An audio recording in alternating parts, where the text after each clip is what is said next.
Our first guest is a veteran of Saturday Night Live and is responsible for some of the funniest movies ever made. His latest movie is a brilliant and hilarious take on the Eurovision Song Contest. It comes out on Netflix this Friday. What an honor to welcome the incredible Will Ferrell is here. How are you, Will? James, how are you? Jimmy C, as I like to call you. Does anyone call you Jimmy back at home? Do they call you Jimmy Boy or anything like that? There is no one really calls me Jimmy. It never really took off. It never. Only my old roommate Dominic Cooper used to call me Jimmy, but I don't know why. Did you ever what about JC? JC never No. Jimmy Kizzle, I wanted at one point, but that never took off. No. What about you? Were you ever a William? No. My parents tried to call me Willie, but they said I was too distinguished, so I just became a Will. But are you on your passport and stuff? Are you William Ferrell? No, I'm here. Okay, here it comes. Go on. Get ready. Yeah. Viral moment right here. Okay. John William Ferrell. That's what's on the passport. Johnny Boy. Johnny Boy. Yeah. So my dad on occasion will call me JW. J-Dubs. I'm J-Dubs. So I'm going to still call you James, but you can call me J-Dubs if you want. I think officially, only on the Late Late Show, you will be J-Dubs. Now, last time you were on the show, we both got to experience the incredible moment when Ron Burgundy was on the show and he performed stand-up comedy. Right. What was your takeaway from Ron's incredible set on the show? I think Ron was expecting to totally flop. He was met with a standing ovation. In fact, I know this from good authority. Ron was so tickled that his fake mustache started coming off at certain points because he could not believe the reception he was getting with his awful stand-up comedy. I'm telling you though, that was so much fun as a performer. Having done that character for a long time, but to get to do Ron Burgundy doing stand-up comedy, it made no sense. It was just pure magic. I loved every moment. So thanks to you guys for letting me be the first place to kind of do that. Well, I've never seen, and this is testament to the love for you and Ron, I've never seen more members of our staff who make the show every night down on the studio floor when we're taping a show. I literally was writing those jokes going, these are some of the worst jokes ever created by a human. And to have them just get thunderous applause, it was so surreal, but it was so much fun. Oh, it was absolutely magnificent. Now, usually this time of year, you and the whole family, you go to Sweden for the entire summer. Are you going to get to go there at all? How are you going to fill that void? We, we're still kind of playing it by ear, but I think we're going to probably stay here, unfortunately, in LA. And it's just a lot of games in the backyard. The boys have invented a soccer game. We have some nets set up back here. Don't ask me why. Oh, I know. They have a game called Sexy Tim. And it's basically one kid plays goalie, the other two play one-on-one, and if you score on the goalie, you then become the goalie. You go and rotate out. Okay? Yeah. And I'm like, guys, why is it Sexy Tim? Tim Howard, the American goalie. Yeah. Oh, okay, but why sexy? I don't know. It's just Sexy Tim. Stop asking questions. And then I was afraid it was some euphemism that I didn't know what it meant. And anyway, but it means nothing. So every evening after we eat dinner, there is a healthy round of Sexy Tim that is played. So I think it's going to be the summer of Sexy Tim in our backyard. Now, I'm interested to know, when you and the family travel to Sweden, what is the Nordic sensibility to your comedy? Well, I've been told that I'm very popular. Yeah. Sweden, that they like the movies, and they also like the fact that I'm married to a Swede, and we talk about Sweden all the time and our love for visiting.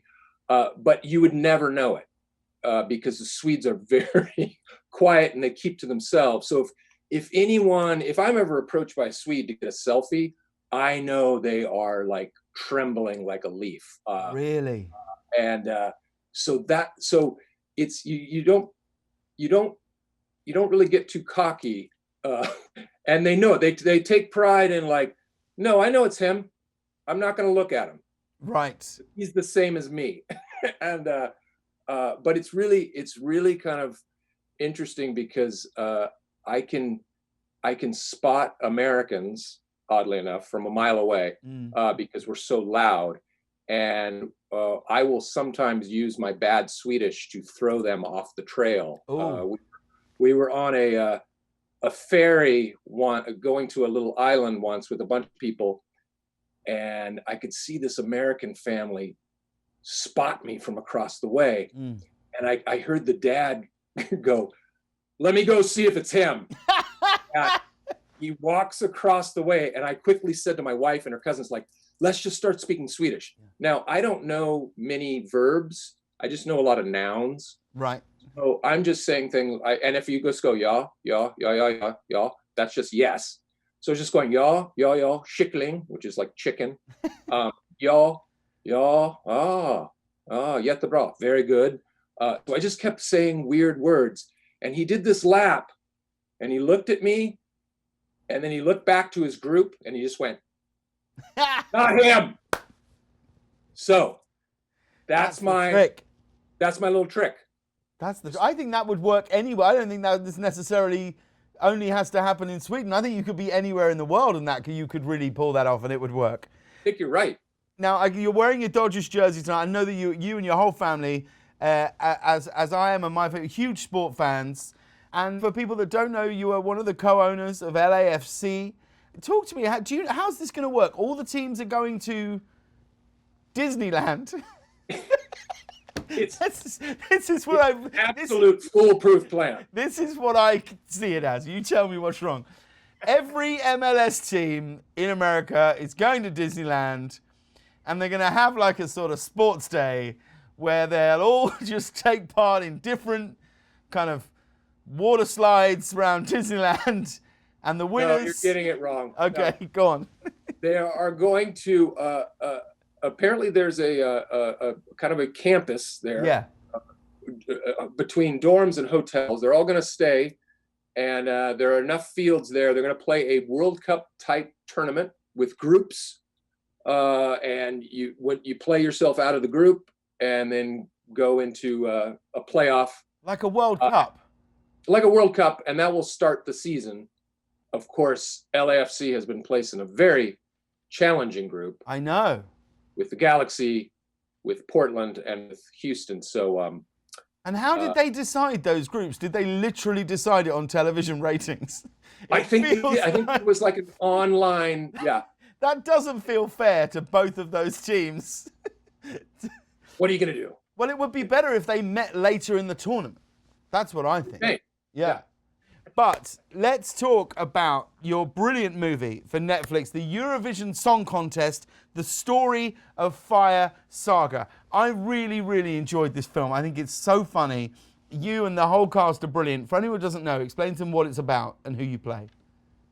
Well, I play Lars Eriksson from Iceland, and myself, along with Rachel McAdams, who's plays Sigrid, and we form we're kind of a cover band by the name of Fire Saga, and I have been trying for decades to get into the Eurovision Song Contest. For people who don't know what that is, that was started in 1956 and is 42 countries around Europe, including Australia and Israel, and was this song contest started to kind of heal post-war Europe. Yeah. And ABBA got their start, Celine Dion, all these other a lot of other performers have come out of Eurovision to go on to greater stuff. And but we're kind of these long shot loser band who's in way over their head, and we kind of but we're so excited to be there. And it's really a movie about going after your dream, despite any sort of odds. And we have Pierce Brosnan plays my father. Pierce Stevens. Brosnan is so good in the film. Yeah, it's always fun. It's always exceptional when you can write someone's name in the script. Right. Thank Pierce Brosnan, because my father is the most handsome man in all of Iceland. Yeah. And then you actually get the actor to play the part. But he's just such a great guy, and he is always good looking, always. Even when he sleeps, I snuck into his hotel room, watched him. He's gorgeous. He's gorgeous. Well, the film is so funny. I think it's going to bring so many people much needed joy at this time. Now, Will, we've been doing this thing with our guests, or we're doing the show in this manner, a late show and tell, where we ask guests to share something from their homes that we may otherwise never get to see. Do you have something you'd like to share with us this evening? I just did a quick scan of the bedroom here, and here's some very treasured things I found. Okay. Starting with a neck pillow. Wow. Found that just literally on the ground for no reason. I don't know why. My wife's mouth guard. Okay. So that was something. This book by Lars Gustafsson about, it's a novel in Swedish. I don't know if it's a novel, but it's about a guy playing tennis. Right. Yeah. Well, thank you. A mannequin head. A Trump mask that to scare off intruders. And I think that's it. Wow. Well, thank you for sharing such treasured possessions. Yes. We really appreciate it. Reggie, do you have a question for our guest this evening? Yes, I do. Tonight's question goes to Will Ferrell. Okay. For real. Yeah. If two birds were involved in a wrestling match, who do you think would win? I think nature would win, because watching two birds wrestle, in nature, is probably a sight to behold. Nature's the winner. Yeah, I guess it is. It's correct. Absolutely correct. Please thank the one, the only Will Ferrell.